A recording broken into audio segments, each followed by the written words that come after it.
საკუთარი შვილის უფლებების დასაცავად აუტიზმის დიაგნოზის მქონე მოზარდის დედა დღეიდან პროტესტის უკიდურეს ფორმას შიმშილობას იწყებს. ის თავად აღნიშნავს იმას, რომ იძულებული გახდა, რომ პროტესტის ამ ფორმისთვის მიემართა გამომდინარე იქედან, რომ როგორც თავად ამბობს, შესაბამის უწყებებს მისი ხმა არ ესმით. ის ასევე აღნიშნავს იმასაც, რომ საქართველოში ჯანდაცვის სამინისტროს არ აქვს არც საერთაშორისო პროტოკოლი და არც კონკრეტული გეგმა, რომლითაც აუტიზმის დიაგნოზის მქონე მოზარდებს უმკურნალებენ. ირკვევა, რომ მოზარდს, რომელსაც აუტიზმის სპექტრთან ერთად სხვა თანმხლები დაავადებებიც აქვს, სჭირდება და ესაჭიროება ოპერაცია, რომლის ჩასატარებლადაც როგორც მშობელმა და დედამ მოისმინა ექიმების კონსილიუმისგან, უნდა ჩაუტარდეს მოზარდს სედაცია, რომელიც ნიშნავს მედიკამენტებით მცირე ზომის და ძილის რეჟიმში ყოფნას და გადაყვანას მოზარდის, ან ასევე უნდა ჩაუტარდეს მას ფიზიკური ფიქსაცია, რასაც კატეგორიულად ეწინააღმდეგება დედა და ამბობს ის იმას, რომ მაშინ, როდესაც ქვეყანაში არ არსებობს სათანადო მკურნალობის არანაირი პროტოკოლი, მაშინ უნდა ამისამართებდნენ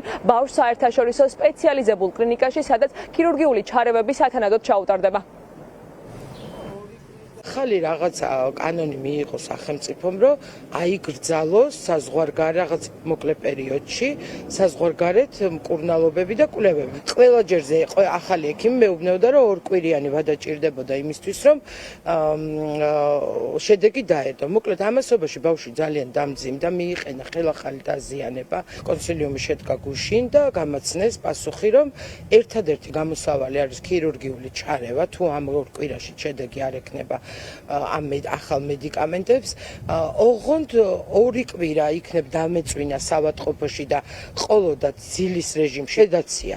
ანუ სედაცია არის ძალიან მოკლე ვადიანი გამოსაყენებელი პროცედურა სამედიცინო, რომელიც ხდება დაბმა და სედაცია მხოლოდ იმ შემთხვევაში, თუ ყველა რესურსი ამოწურა ექიმმა, აქ არ მომხდა არანაირი სხვა საცდელი მექანიზმი ჩაერთოთ, ან საცდელი სერვისები ჩაერთოთ და პირდაპირ იყო ესეთი საუბარი, რომ ბავშვი გამეთიშა, ბავშვი, რომელიც არის მედიკამენტ ქუმირაზე და მისი რეანიმაცია არის წარმოუდგენელი, იმიტომ რომ ბაქტერიებით არის ჩვენი რეანიმაციების სავსე და ფილტვში რომ ბაქტერია გადაუვიდა, შვილი დამეღუპება. სედაციის გამო სულ რამოდენიმე თვის უკან იღუპებოდა ამ ქვეყანაში გიორგი, რომელიც აი ამ ტერიტორიაზე პირადად არ მithქვია და მე გადავარჩინე. მე გაგებინებთ სათითაოდ პასუხს იმაზე, რაზეც აწამებთ უკვე 15 წელია დაბადებიდან ჩემ შვილს.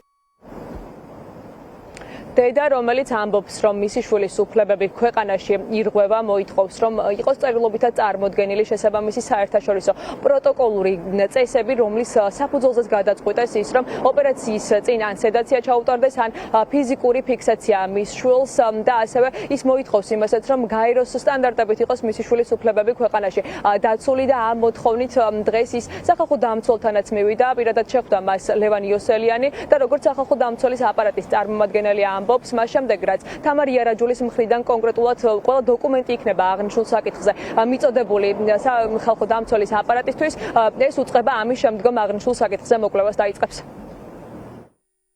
მან ითხოვა რეაგირება სახალხო დამცველის მისი შვილის, რომელიც აუტიზმური სპექტრის მქონე ბავშვი არის, ჯანმრთელობის უფლებასთან დაკავშირებით და ჯანდაცვის სერვისებზე ხელმისაწვდომობასთან დაკავშირებით.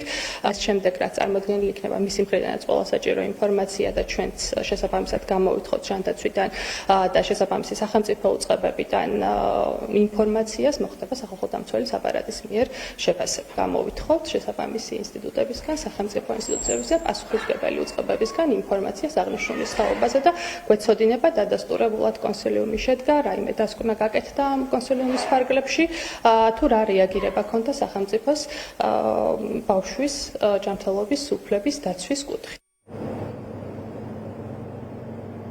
საკუთარი შვილის სიცოცხლის და ჯანმრთელობის უფლებების დასაცავად ბრძოლას აგრძელებს თამარ იარაჯული და ის პროტესტის უკიდურეს ფორმას შიმშილობას მიმართავს, ის შესაბამის უწყებებს მოუწოდებს რეაგირებისკენ, რომ თუ საქართველოში არ არსებობს შესაბამისი სათანადო მკურნალობის პროტოკოლი, მაშინ მისი შვილი გადაამისამართონ სპეციალიზებულ საერთაშორისო კლინიკაში. პირდაპირ ეთერში დიანა ჩირგაძე საუბრობდა.